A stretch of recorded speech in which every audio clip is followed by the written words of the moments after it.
Il prossimo brano è un brano molto speciale e dopo vi spiegheremo il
Questa canzone è molto speciale.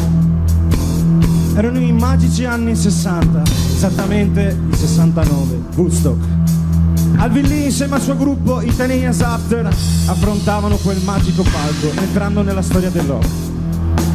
Agli inizi degli anni 80, Alvin Lee, questo grandissimo chitarrista, scelse per il tour europeo un talentuoso, giovane e grandissimo batterista.